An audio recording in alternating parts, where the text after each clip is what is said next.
Okay, so picture this. An asset absolutely skyrockets, smashes its all-time record, and it feels like everyone's getting rich, only for it to end the entire year in the red. Now that sounds like a crazy hypothetical, right? But it's not.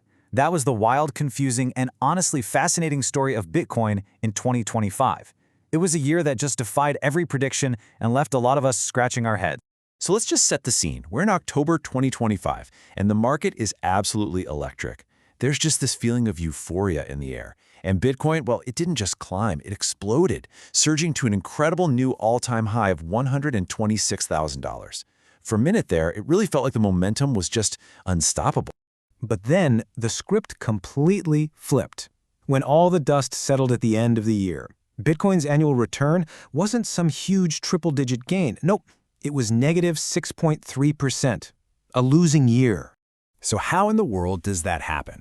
How does an asset hit a record high and still end up losing for the year? Well, that's the big mystery we're going to unravel today. Welcome to Everything You Need to Know About Finance. And just a quick heads up, this is purely a deep dive for you to get the whole story. It's not financial advice. Now, if this is the kind of analysis you find interesting, do us a favor and hit that like and subscribe button. It really helps us out. All right, so what went wrong? The most important thing to get right off the bat is that the price drop, it wasn't because of some fundamental flaw in Bitcoin itself. The technology was fine. Instead, you could say the network got caught in the crossfire of a perfect storm of outside pressures.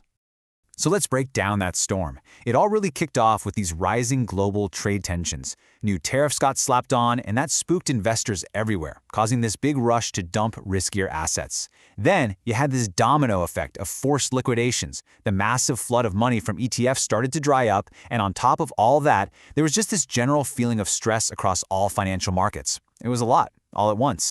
And when I say domino effect, the scale of it was just staggering. We're talking about $19 billion in forced liquidations. When that many traders who've borrowed too much get wiped out, it creates this intense downward pressure that's basically like pouring gasoline on a fire. It just makes the crash happen that much faster. You know, this whole episode really marked a fascinating shift in how Bitcoin behaves. For years, the big story was that Bitcoin was a hedge, right?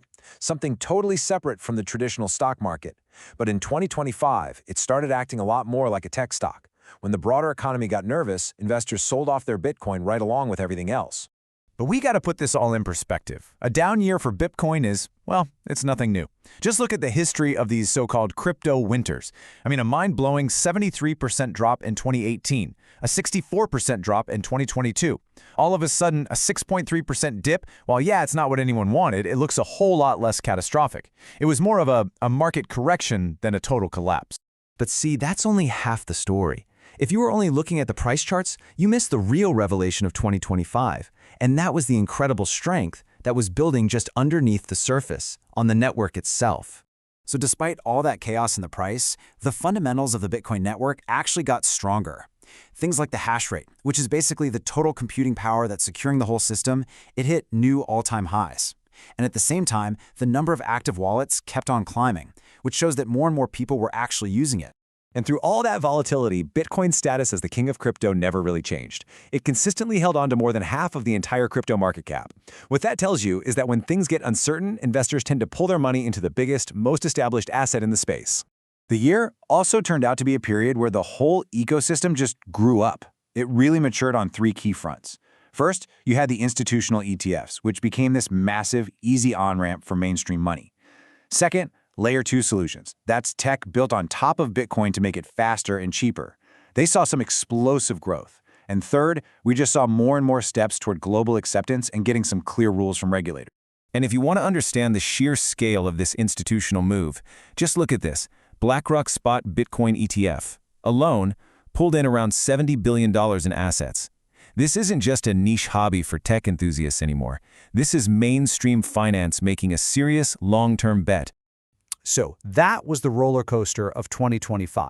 It's a story of external market forces slamming into a network that was internally stronger than it had ever been.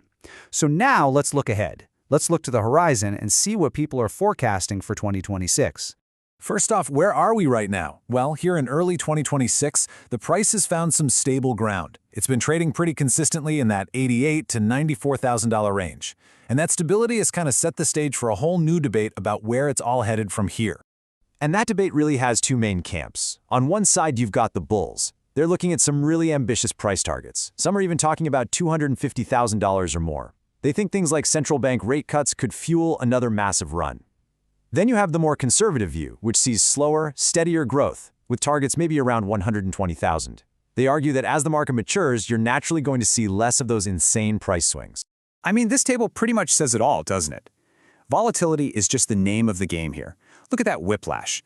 A 155% gain in 2023, then a 64% loss the year before, then back to a 121% gain in 2024.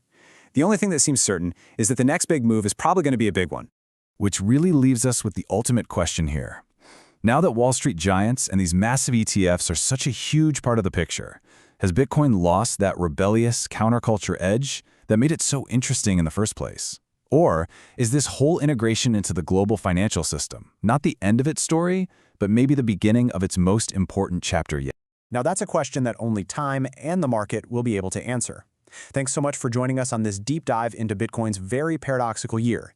If you enjoyed it, be sure to check out some of our latest episodes.